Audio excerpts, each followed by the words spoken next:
Yesu yatazuka ntabwo tuba tumeze uko tumeze, ariko rero Imana ishimwe yamuzuye mu bapfuye akazuka nta wundi wigeze uzuka.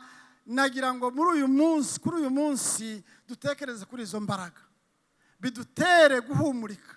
Izo mbaraga zazuye Yesu mu bapfuye na n'uyu munsi ziracyahari.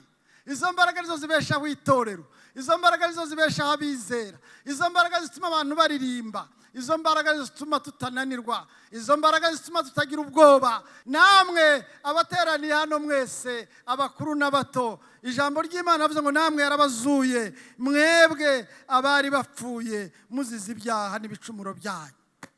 Haleluya! Yesu rero yaratuzuye, ntabwo ari twe turiho, ariko ni Kristo uri muri twe, abana natwe, ahorana natwe, atwitaho, araturinda, aduha amahoro, aduha umunezero, tukagenda twemye kuko dufite umucunguzi. Turinzwe nawe, turi mu bwishingizi bwe, ni umuvugizi wacu, aratuburanira, aduhozaho amaso, aradukuyakuya, araturinda tutarabo kurindwa. Ariko uyu Yesu rero yadukoreye ibikomeye, natwe tugomba kwishima, tugomba kwitegura kugaruka k'uwo Yesu kugira ngo naza azasange turi maso. Reka dusenge Imana. Mana ishobora byose, tugushimiye ko rero waturaritse uyu munsi. Uyu ni umugambi wawe waduteguriye kugira ngo twumve icyo dushakaho, izina ryawe rihabwe icyubahiro. Abateraniye bose reka tugukomera amashyi Mana.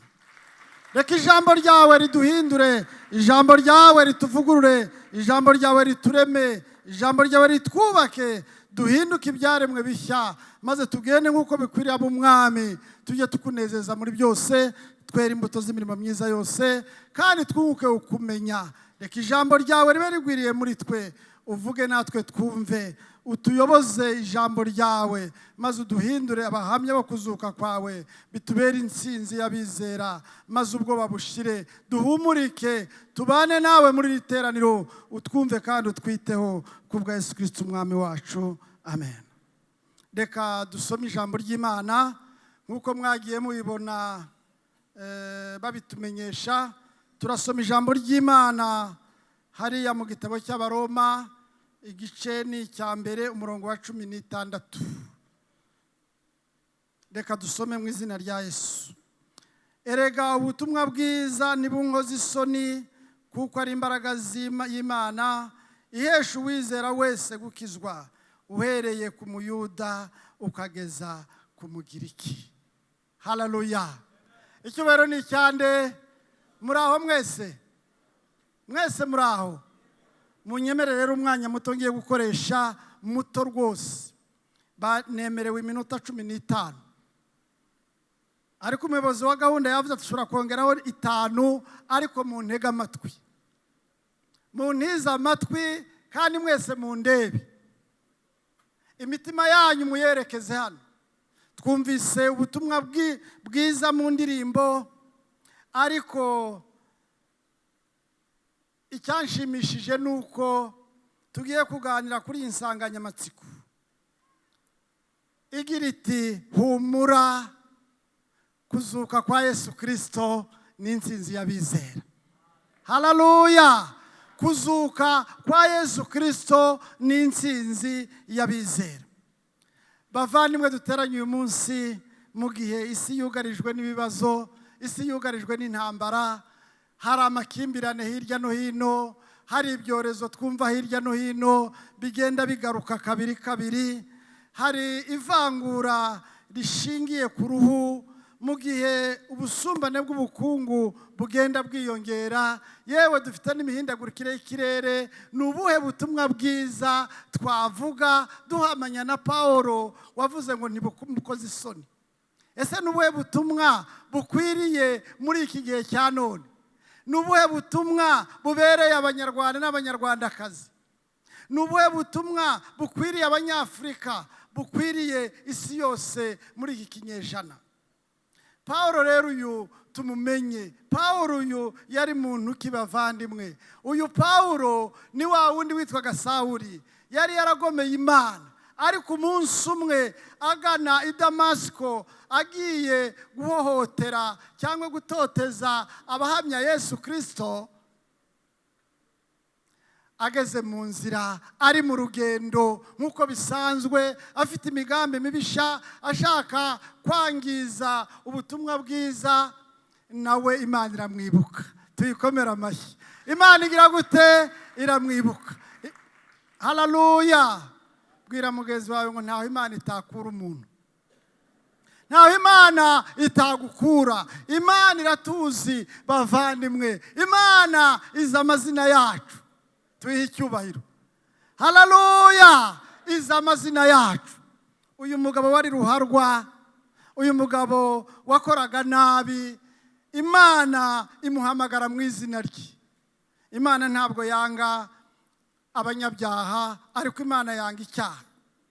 Agana i Damasiko, tubisoma mu Byakozwe n'Intumwa igice cya 9. Ari mu nzira afite imigambi itanoze, imigambi mibi, kimwe nuko tugenda tubibona hirya no hino. Yumva ijwi rimubwira ngo Sawuli, Sawuli we undenganyiriza iki? Imana iratuzi bavandimwe, izi n'amazina yacu. Duhumure rero. Haleluya. Uyu mugabo amaze guhinduka, Pawulo amaze guhinduka, yava atakiri Sawuli, amaze kuba mushya, nawe atangira gukorera Imana. Haleluya. Atangira gukorera Imana. Muri uku gukorera Imana, Imana imukoresha iby'ubutwari. Imana ntabwo yamwibagiwe, Imana ntiyamutereranye. Muri iki gice twasomye, biri mu bice bikomeye n'ubundi yashingiyeho kwamamaza ubutumwa bwiza. Ubutumwa bwiza waravuga ngo ntibumukoze isoni, kuko ari imbaraga y'Imana. Bene data, ijambo ry'Imana rirarema, ijambo ry'Imana rirahindura, rirubaka, riraboneza, riranoza, umuntu agahinduka icyaremwe gishya. Uyu mugabo rero wahindutse akaba mwiza, yaravuye mu mwijima, yaravuye mu bubi. Hari ubutumwa bwiza tugomba kuvuga muri iki gihe bukaruhura abantu, ariko ngiye maze gusoma iki gice nahisemo kuzuka kwa Yesu. Duhe Imana icyubahiro. Haleluya. Kuzuka kwa Yesu niyo ntsinzi y'abizera. Yesu yatazuka ntabwo tuba turi hano. Yesu yatazuka ntabwo tuba tumeze uko tumeze. Ariko rero Imana ishimwe yamuzuye mu bapfuye, akazuka nta wundi wigeze uzuka. Nagira ngo kuri uyu munsi dutekereze kuri izo mbaraga, bidutere guhumurika. Izo mbaraga zazuye Yesu mu bapfuye na n'uyu munsi ziracyahari. Izo mbaraga nizo zibeshaho itorero, izo mbaraga nizo zibeshaho abizera, izo mbaraga zituma abantu baririmba, izo mbaraga zituma tutananirwa, izo mbaraga zituma tutagira ubwoba, izo mbaraga nizo zituma dukora neza, tugahinduka beza, tukaba inyangamugayo, tukaba indashyikirwa. Dukomere Imana amashyi bavandimwe. Izo mbaraga na n'uyu munsi ziracyahari. Imbaraga zo kuzuka nizo twababwira uyu munsi kugira ngo bitugarurire ihumure. Bavandimwe, kuzuka kwa Yesu ni inkuru nziza, ni inkuru y'umunezero, kandi uwo munezero tukesha Yesu. Yesu rero amaze kuzuka nk'uko tubisoma muri Matayo 28 umurongo wa 16, muhasome mugeze kwa 20. Yesu amaze kuzuka yatanze inshingano iruta izindi zose. Tumuhe icyubahiro. Muri Matayo 28, Yesu amaze kuzuka yaravuze ngo nahawe ubutwari hehe mu ijuru no mu isi, ariko namwe nimugende. Izo ni inshingano zikomeye Yesu yahaye abantu, abigishwa be, amaze kuzuka. Iyi nshingano rero yo kwamamaza inkuru nziza, yo kwigisha abantu, yo guhindura abantu bo mu mahanga yose. Abo bantu bo mu mahanga yose ni abatizera. Ntabwo ari Abanyamerika, ntabwo ari Australia gusa, nta nubwo ari Abanyaburayi gusa, ariko ni abatizera. kandi abo batizera duturanye mu midugudu, turi kumwe mu masibo, turi kumwe mu tugari no mu mirenge. Hari abatizera. Bwira mugenzi wawe ngo Yesu aragutuma. Yesu aradutuma. Kubw'iki gitaramo twe gusiga umunezero hano gusa, ariko Yesu aradutuma. Dusanga abaturanyi tubabwire ko Yesu agira neza, kandi Yesu yazutse. Imbaraga zazuye Yesu nizo natwe zizatuzura ku munsi w'imperuka. Tumukomera amashyi. Izo mbaraga nizo twibitseho, izo mbaraga turazigendana, izo mbaraga tugomba kuziyororosa, tukazisasira, tukazihumeka, akaba arizo ziduhesha kuba abagabo nyabagabo, tugakomera muri urugendo rugana mu ijuru. Iyo nshingano iruta izindi niyo guhindura abantu abigishwa, abantu bashya. Ijambo ry'Imana navuze ko rirema, tugahindura abaturage bakaba inyangamugayo, abanyarwanda n'abanyarwandakazi bagakora neza, tukava mu bidakwiriye tukiyegurira Kristo wanesheje urupfu, akanesha ibyaha, akanesha na kuzimu. Abantu bashimwa, abantu banga ibibi, abantu bakora ibyiza. Mujye gusoma mu gitabo cy'umuhanuzi Amosi igice cya 5 umurongo wa 14 n'uwa 15. Haravuga ngo mwange ibibi mukore ibyiza. Ngubwo ubutumwa bwiza, ngibwo ubutumwa budakoze isoni, ni ukubwira abantu ko Yesu yazutse, Yesu yahinduye byose bishya, Yesu ni umwami wacu. Tumukomera amashyi. Kuzuka kwa Yesu rero bitwibutsa ko ibyaha byose Yesu yabibambanywe ku musaraba, arahambwa, arazuka, tubabera kuko nawe ari uwera. Kuzuka kwa Yesu bitwibutsa gucungurwa kwacu. Haleluya. Twaracunguwe bene data. Yesu yatwunze n'Imana se, duhinduka abana b'Imana. Ijambo ry'Imana yatubwira ngo turi abana b'Imana. Uko tuzamera ndikuragira gute? Ariko icyo nzi nuko nikwerekana Yesu niyerekanwa tuzasa nawe, tuzamureba uko ari, natwe twibwirize, tumuhe icyubahiro. Haleluya. Tuzareba Yesu twibwirize duse nawe. Rero muhumbure rero, dushonje duhishiwe, ibyiza biri imbere, dufite umukiza uduhozaho amaso. Uwo ni umurinzi, kandi uburinzi bwa Yesu buduhesha umutekano, umutekano w'iteka, umutekano uhoraho. Haleluya. Kuzuka kwa Yesu kuduhesha amahoro. Yesu amaze kuzuka niyo ndamutso ikomeye yahaye abizera, yahaye abigishwa be, arababwira ngo amahoro abe muri mwe. Kubwo kuzuka kwa Yesu tugendana amahoro, niyo bya bibazo natangiriyeho bihari, ariko kuzuka kwa Yesu kuduhesha amahoro. Irya kane rero, kuzuka kwa Yesu gutuma dukomeza kwibuka urukundo Imana yakunze abari mu isi bose. Mujye gusoma Yohana igice cya 3 umurongo wa 16.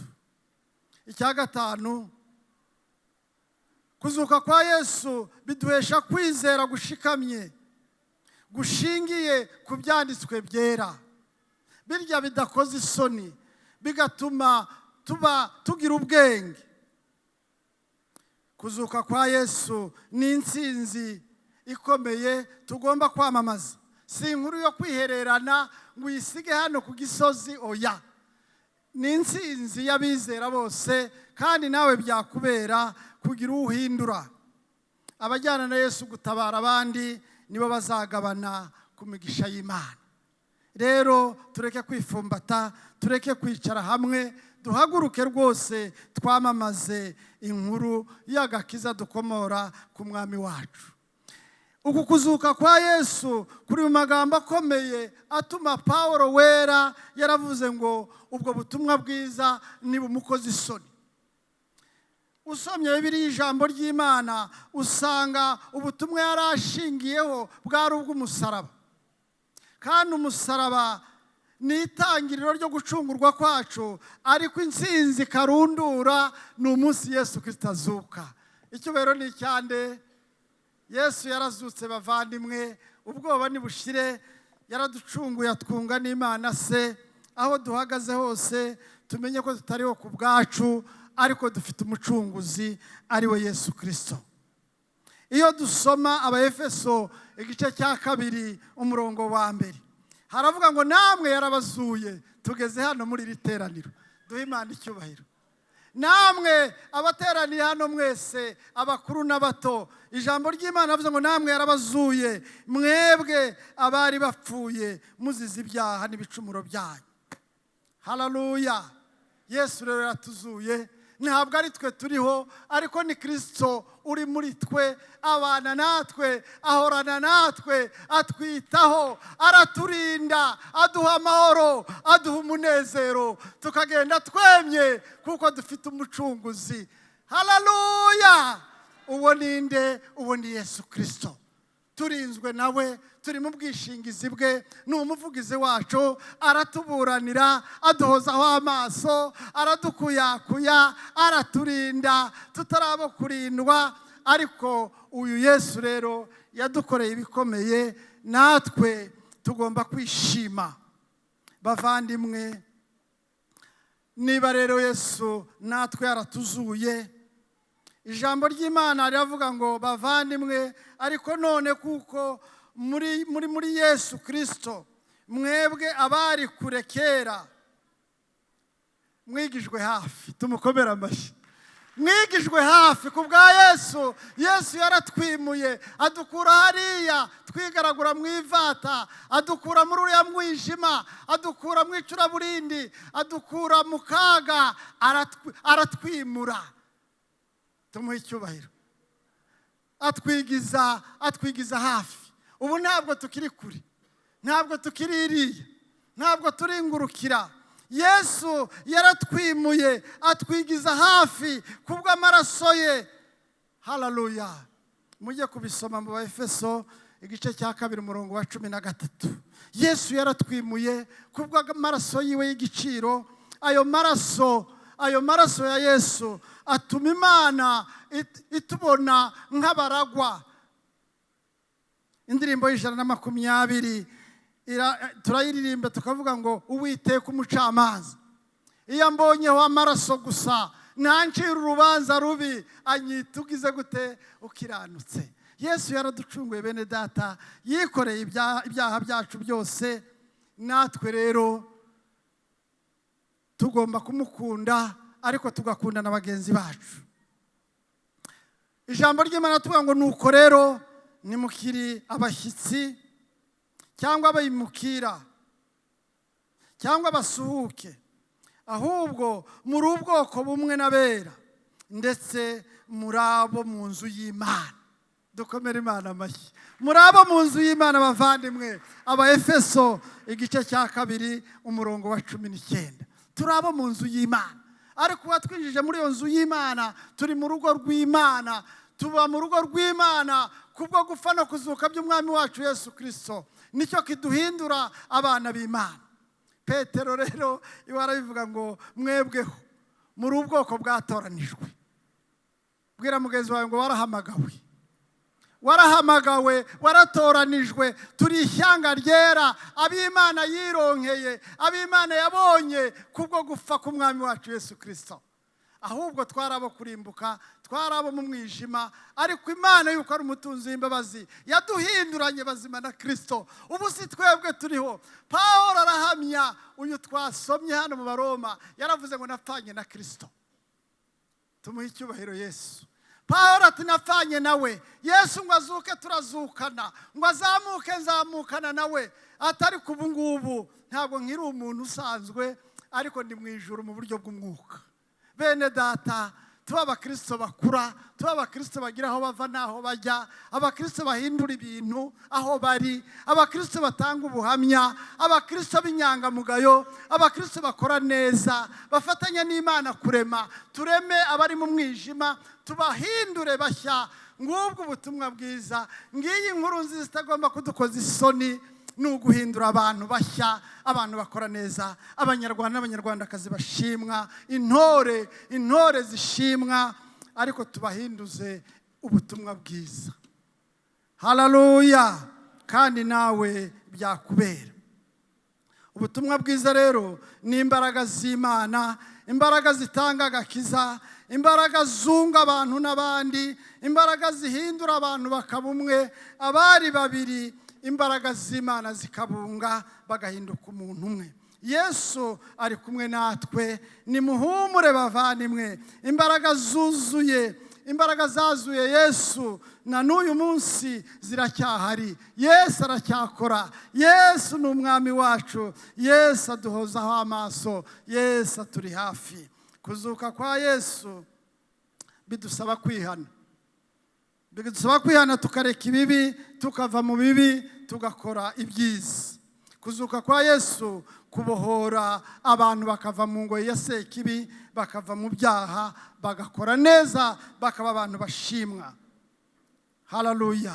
Bakagenda neza, bafite ubayobora, bafite umutoza. Dufite umutoza w'ikirenga, dufite umutoza utajya uruha, utananirwa, uhora ku murimo, uwo ni Yesu Kristo. Uwo mutoza wacu rero tugere ikirenge muke, dukurikize inama ze, tumwigireho, azatugeza aheza mu ijuru. Natwe rero tugende nk'uko yagendaga, dukore nk'uko yakoraga.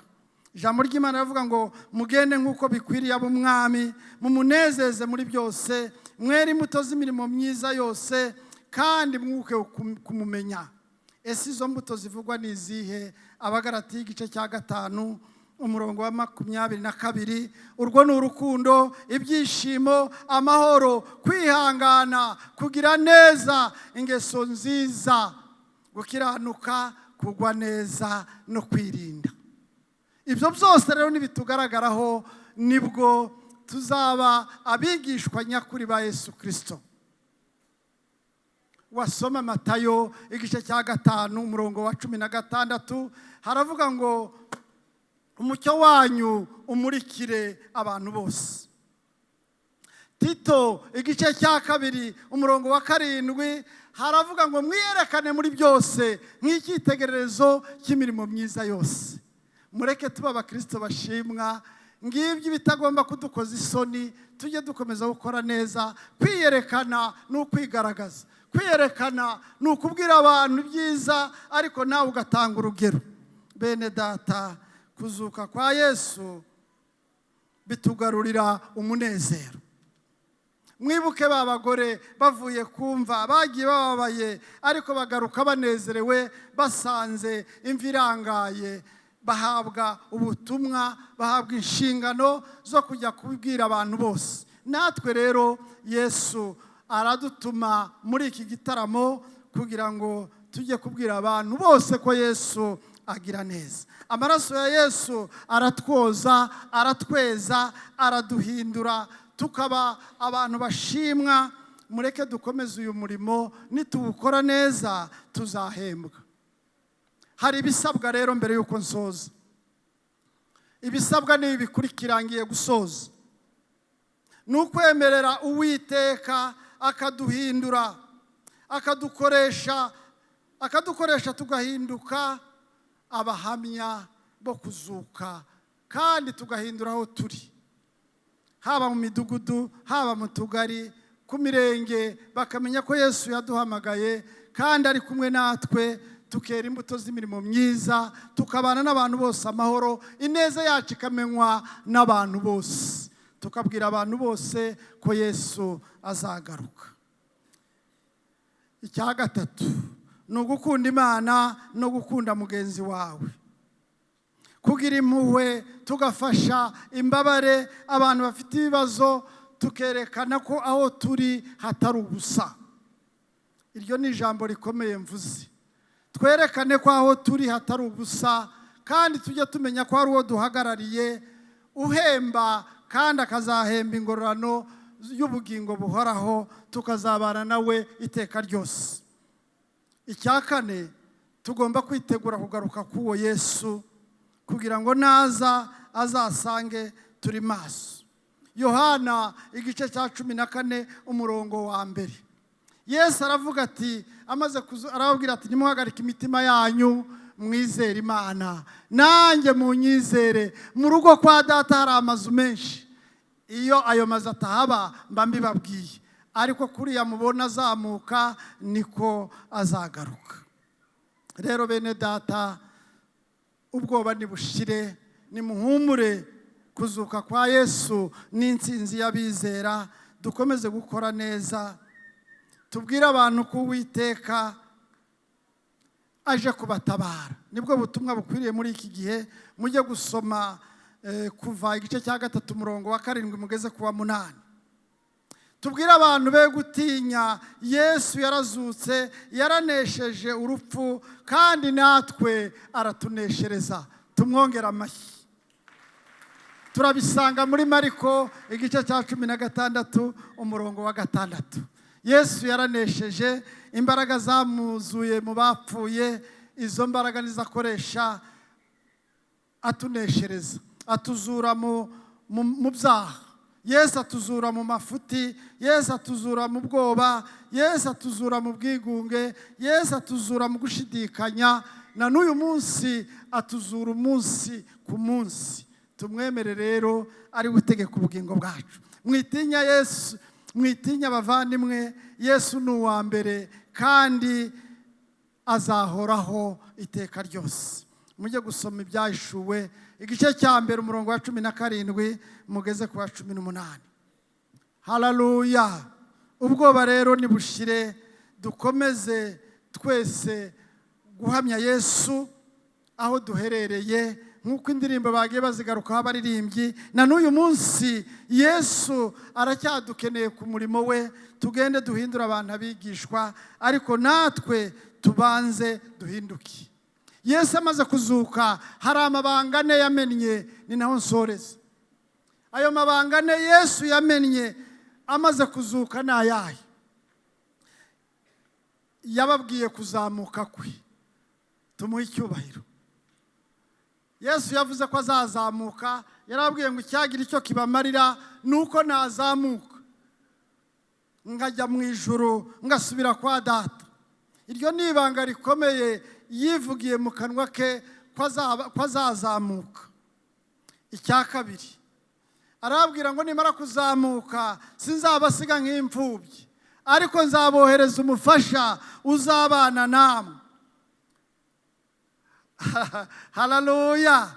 Umufasha uzabana namwe, uzabamenyesha amabanga yo kwa data. Uwo ni Umwuka Wera. Haleluya. Uwo ni Umwuka Wera. Kandi Umwuka Wera ku munsi wa 50 n'ubundi Yesu amaze kuzuka, Umwuka Wera nibwo yamanutse. Abantu baba bagabo nyabagabo batangira guhamya. Ibanga rya gatatu niryo kugaruka kwe. Tumukomera amashyi. Baza mugenzi wawe wese azagusanga hehe? Yesu nagaruka azadusanga he bavandimwe? Azasanga dukora iki? Azasanga duhagaze dute? Twisuzume rero. Kugera ikirenge muke ni ukwiboneza buri munsi, ni ukwemera ugatumwa, ni ukwemera ugahindura abantu, isi ikaba nshya. Yesu azareke kwisanga iri mu kaga nk'ako tubona muri iki gihe. Yesu agasanga ibibazo byarakemutse ariko tutabitera. Icyanyuma cya kane bakiriri babivuze hano, Matayo 26 umurongo wa 29. Yesu yabwiye abigishwa ati sinzongera gusangira namwe kuri iyi vino, ariko tuzasangira namwe vino yo mwijuru. Dukomere Yesu amashyi. Yesu rero aturarika, bene data muhumure. Kuzuka kwe bitumenyesha kuzamuka kwe, bikatumenyesha Umwuka Wera ko azagaruka nk'umufasha, bikatwereka ko Yesu azagaruka. Kuzuka kwe nanone bikaturarikira wa musangiro w'abera. Umusangiro w'abera wo mu ijuru, hehe n'inyota, hehe n'inzara. Tuzibanira n'umwami wacu uwazutse, azadutereka ku meza ye, dusangire nawe, inzara ishire burundu. haleluya. Nta mpfubyi, nta mupfakazi. Ubu uzaba ari umunsi mwiza wo kugororerwa. Abakoze bibi bazahanwa, ariko abashimwa, abitunganyije bagahinduka, bazahindurwa bashya, bashimwe, bahabwe buriya bugingo buhoraho. Bavandimwe, kuzuka kwa Yesu ni intsinzi y'abizera bose, kandi ni itangiriro ry'ubugingo bushya. Haleluya! Kuzuka kwa Yesu ni itangiriro ry'ubugingo bushya, kandi natwe buri muri twe dukomere, twe kugira ubwoba. Yesu yaranesheje, natwe aratuneshereza. Yesu yaratsinze, natwe aradutsindishiriza. Yadutoranije muri we isi itararemwa, kugira ngo tubabera tutariho umugayo imbere y'Imana. Abaefeso igice cya mbere umurongo wa 4. Umurongo wa 5 muri icyo gitabo haravuga ngo kubw'uko gutoranwa, kubw'uwo mugambi duheshwa na Yesu Kristo, nicyo kiduhindura ubwoko bwatoranijwe. Bene data, nimuhumure, Yesu yarazutse, kandi kuzuka kwa Yesu ni intsinzi y'abizera. Pawulo arabihamya ati, ni ubutumwa bwiza, kandi ubutumwa butangoza isoni, kuko ariko buhesha agakiza, haba ku Muyuda no ku Mugiriki. Natwe rero twari mu mwijima, Yesu yaradutoranyije, turi mu bo yatoranije, turi mu bwoko bwera bw'Imana. Imana iduha umugisha. Murakoze, dushime Yesu.